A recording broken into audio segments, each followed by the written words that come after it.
So today I want to discuss something that I think almost nobody is talking about. Everyone is focused on the war between America and Iran. Everyone is asking who is winning. Will America bomb Iran into submission? Will Iran close the Strait of Hormuz and destroy the global economy? Will ground troops be sent in?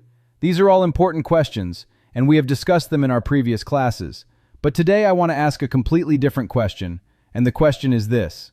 While America and Iran are fighting each other, while they are bleeding each other, who is actually winning? Okay, now I know what some of you are thinking. You are thinking, Professor Jen, China is not even in this war. How can China be winning a war it is not fighting? And that is exactly the right question. Because the most brilliant strategic move in geopolitics is not to fight at all. Thoughtful.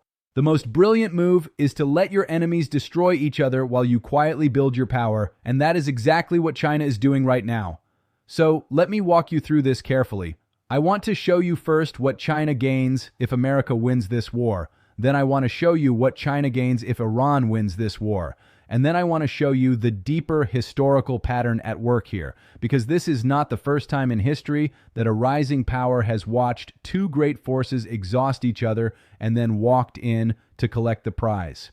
Okay, so let us begin. First, I want you to understand something about how China thinks about strategy, because it is very different from how America thinks about strategy. America's strategy is what I call the hammer strategy. If there is a problem, you hit it. You hit it hard. You hit it fast. You hit it with maximum force. This is why America always reaches for bombs first.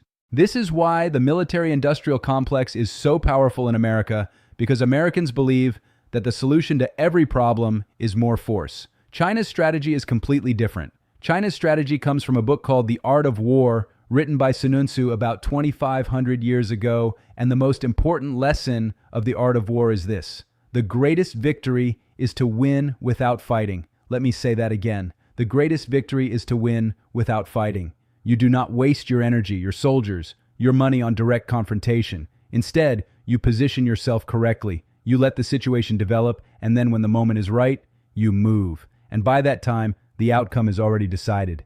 This is Chinese strategic thinking.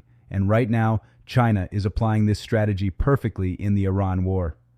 Okay, so now let me show you how China wins in every possible scenario. Scenario 1, America wins this war. America bombs Iran successfully. The Iranian government collapses. America installs a new friendly government in Tehran. America controls Iran's oil. America controls the Strait of Hormuz. America has won. Okay, so in this scenario, does China lose? Let us think carefully. The answer is no. China does not lose. Here is why. Even if America wins in Iran, America will have spent an enormous amount of money to do it. We are talking about trillions of dollars. The Iraq War cost America $2 trillion, and America did not even win that war. An Iran war against a much larger, much stronger, much more prepared enemy will cost far more. America's national debt is already over $36 trillion. Its yearly deficit is enormous. It is borrowing money just to pay the interest on its existing debt. Every bomb America drops on Iran is a bomb paid for with borrowed money. And here is the key insight. Who is America borrowing this money from? Who holds American debt? China holds over $1 trillion in American treasury bonds. Japan holds a similar amount. When America goes to war, it borrows more money. It prints more dollars, and the value of the dollar goes down over time. This means that China can see very clearly that the more America spends on war, the weaker the American financial system becomes. We already know that America's military-industrial complex is designed not to win wars, but to make money. The F-35 fighter jet cost $400 million each and took 26 years to develop. The Gerald Ford aircraft carrier cost $13 billion and had to retreat from the Persian Gulf in 3 weeks. The Patriot missile defense system costs billions, and cheap Iranian drones fly right past it. All of this money goes into private military contractors.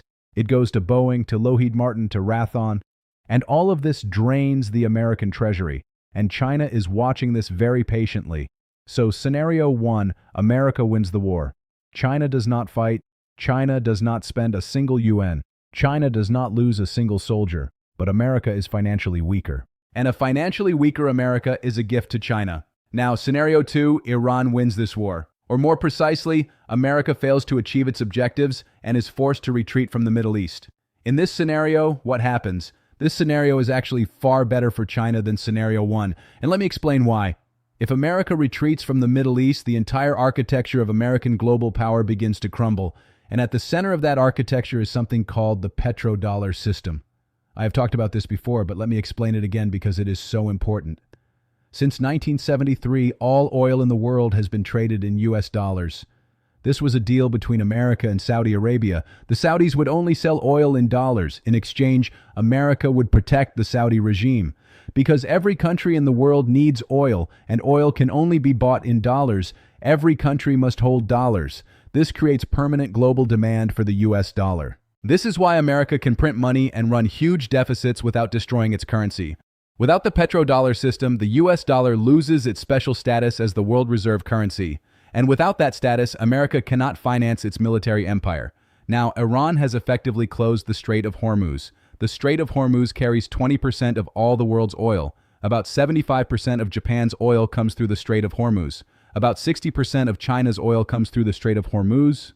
South Korea, India, Pakistan, they all depend on the Strait of Hormuz. The entire Asian economy is tied to this tiny waterway. And Iran is now demonstrating to the entire world that it, not America, controls this waterway. Every day that Iran controls the Strait of Hormuz, the credibility of the petrodollar system is damaged. Because the petrodollar system is based on a promise. America promises to keep the oil flowing. If America cannot keep the oil flowing, why should anyone trust the dollar? And this directly benefits China, because China has been building an alternative to the pro-dollar for years. It is called the pro-yuan. China has been negotiating with oil-producing countries to sell oil in Chinese yuan instead of US dollars. Saudi Arabia, Russia, Iran, they have all been discussing yuan-based oil trade. If the petrodollar collapses, if the world loses faith in America's ability to protect the oil supply, then countries will start moving to yuan-based trade. And that is an enormous shift of global financial power from America to China. So scenario 2, Iran wins, America retreats, the petrodollar weakens. This is a massive victory for China. Again, without firing a single shot. Now, let me go even deeper because I want to show you that this is not just about the petrodollar. It is also about trade routes and about the future of the global economy. China has been building something called the Belt and Road Initiative for over a decade now. This is the most ambitious infrastructure project in human history. China has been building roads, railways, ports, and pipelines connecting China to Europe, to Africa, to the Middle East, and to Central Asia. China has invested hundreds of billions of dollars in this project, and at the center of this entire project is Iran. Iran is the geographical pivot of the Belt and Road Initiative. For China to connect to Europe by land, it has to go through Iran. For China to access the Persian Gulf and the Middle East by sea, it has to go through Iran.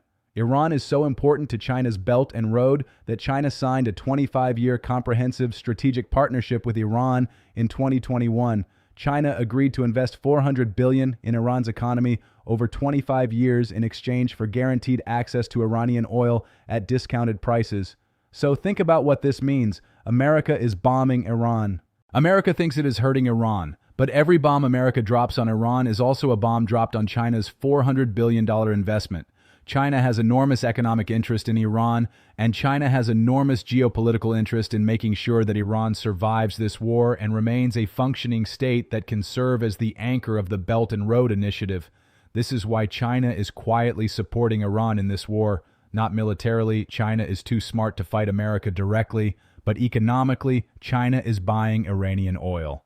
Despite American sanctions, Chinese ships continue to purchase Iranian oil through various methods. The Iranians have found creative ways to sell their oil to China through different intermediaries, through different ships, through different payment methods.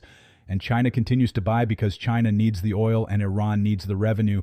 And here is a fact that is truly extraordinary.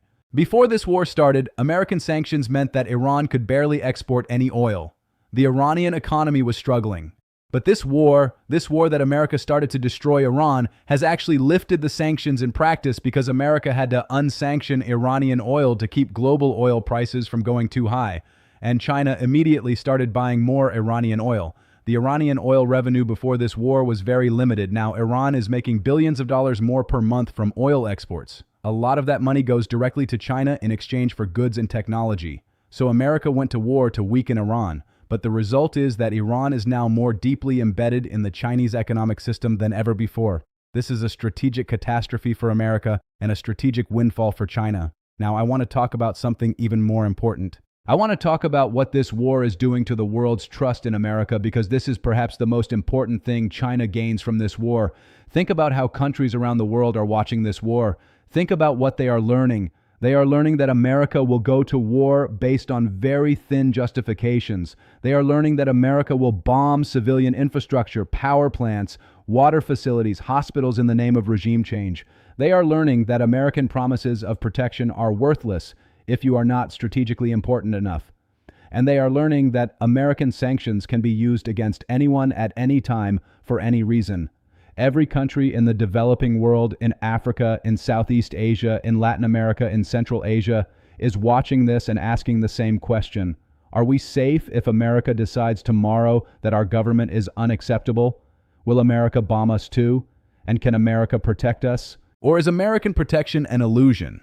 This fear, this loss of trust in America drives countries directly into China's arms because China offers something different. China's pitch to the developing world is simple. We will build your roads. We will build your ports. We will build your railways. We will buy your resources. And we will not bomb you. We will not sanction you. We will not demand that you change your government. We will respect your sovereignty. Now you might say, well, China has its own problems. China has its own interests. China is not a perfect partner. And that is completely true. But from the perspective of a small developing country, China looks much better than America right now, because America is bombing a country of 90 million people while the whole world watches. That sends a very powerful message about what American partnership means. And so every day this war continues, more countries quietly move towards China. More countries start settling trade in yuan instead of dollars. More countries sign up for the Belt and Road Initiative. More countries join Chinese-led institutions like the Shanghai Cooperation Organization and the BRICS economic bloc. The BRICS bloc, which stands for Brazil, Russia, India, China, and South Africa, has now expanded to include many more countries. Iran itself is a member of BRICS. Saudi Arabia has been invited to join. The UAE is being courted. Egypt is a member. Ethiopia is a member. Most of the global south is either a member or wants to be a member of BRICS. And all of these countries are moving towards a world where China, not America, is the dominant economic power. So while America is spending trillions fighting this war, China is quietly building the institutions and infrastructure of the next world order without firing a single shot. Now, I want to bring in the historical perspective because, as I always say, history does not repeat itself exactly, but it rhymes very loudly. And this pattern of one rising power watching two established powers exhaust each other is not new. This has happened before. Let me give you the most important historical example. It is the Peloponnesian War from 431 BCE to 404 BCE. This was the Great War between Athens and Sparta, the two most powerful city-states in the Greek world. Athens was the commercial, financial, and cultural center of Greece. Sparta was the military power. They fought each other for 27 years. Both sides spent enormous resources. Both sides suffered enormous casualties. Athens, the more powerful city-state at the start, was completely destroyed. And who won? Who was the great beneficiary of this war between Athens and Sparta? Macedon, a kingdom to the north that everyone looked down on. Philip of Macedon watched Athens and Sparta exhaust each other. He built his power quietly. He modernized his army. He built his economy. And when Athens and Sparta were both exhausted and weakened, Philip moved in. And within a generation, his son Alexander the Great had conquered the entire Greek world and beyond. This is the China pattern right now. America is Athens, Iran is Sparta, and China is Macedon. Watching, building, waiting.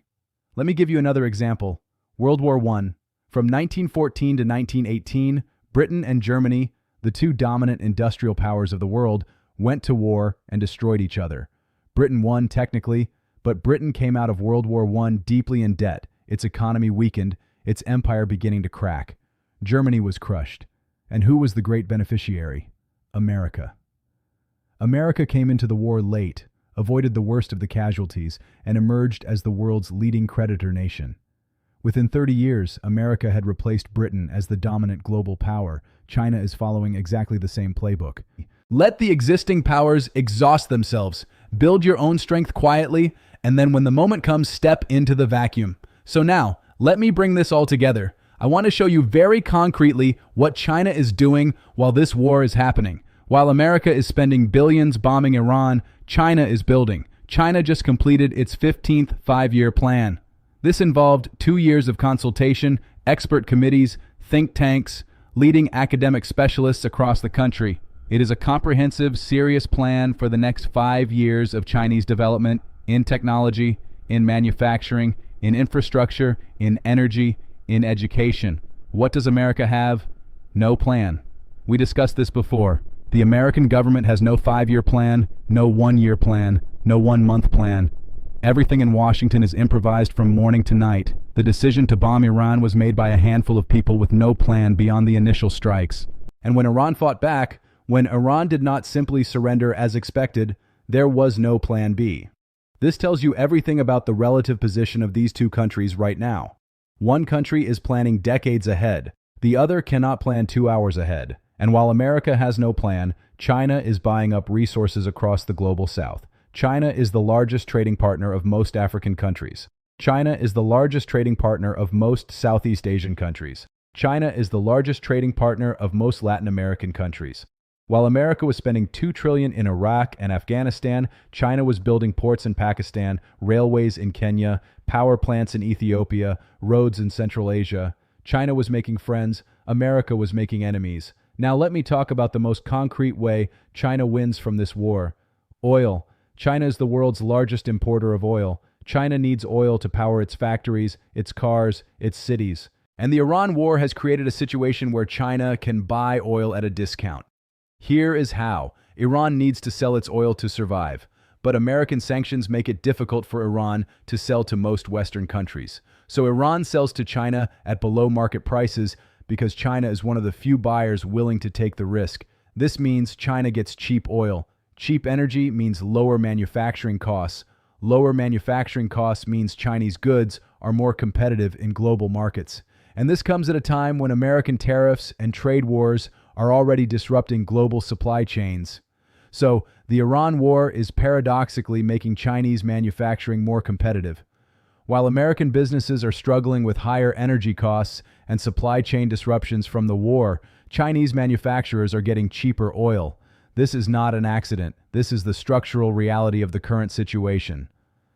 And then there is technology. China has been cut off from American semiconductor technology by American export controls. America thinks this will China's technology industry. But China has responded by massively investing in its own semiconductor industry. China is building its own chip factories. China is training its own engineers. China is developing its own technology ecosystem. And while China focuses on building its domestic technology capacity, the best engineers and scientists in the world who see America becoming more unstable, more unpredictable, more aggressive, are thinking twice about whether they want to build their careers in America. The brain drain that America once used as a weapon, attracting the best talent from around the world, is beginning to reverse. Because who wants to live in a country that is engaged in expensive, unpopular wars, where the political system is deeply dysfunctional, where the government cannot plan ahead, where inequality is growing, where the American dream is dead for most ordinary people? China and other rising powers are the beneficiaries of this talent migration. Quietly, slowly, but it is happening. Okay, so let me now talk about what this means for the future, because I want to give you a framework for understanding the world that we are moving into. We are living through a transition. The transition from a unipolar world, a world dominated by one power, America, to a multipolar world, a world with several major powers competing and cooperating. This transition is very similar to what happened at the end of the British Empire in the early 20th century. And in this transition, China is positioning itself as the leading alternative to American dominance. Not by fighting America, not by challenging America militarily, but by demonstrating that it offers a better deal to most of the world, better trade terms, better infrastructure investment, better respect for sovereignty, and better long-term strategic planning. The Iran war is accelerating this transition dramatically because it is making America look exactly like what it is becoming. An empire in decline, lashing out desperately, spending money it does not have, fighting wars it cannot win, with no plan and no vision for the future. And every day this continues, China's relative position in the world improves.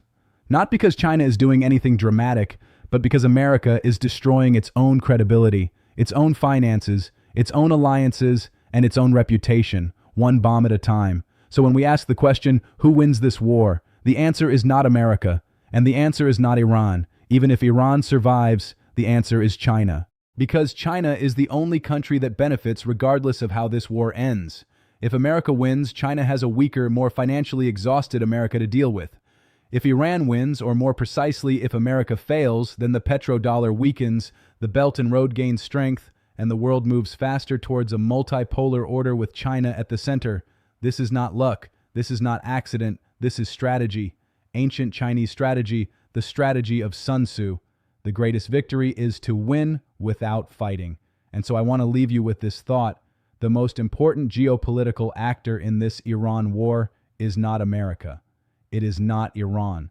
It is not Israel. It is China, the country that is not fighting at all. Remember this. In history, it is rarely the countries that fight the biggest battles that win the biggest prizes. It is the countries that are patient enough, smart enough, and disciplined enough to let others exhaust themselves and then position themselves for what comes next. America is fighting this war. Iran is surviving this war, and China is winning this war. Okay, I think that is enough for today. Was this interesting? Good. Was this clear? Good.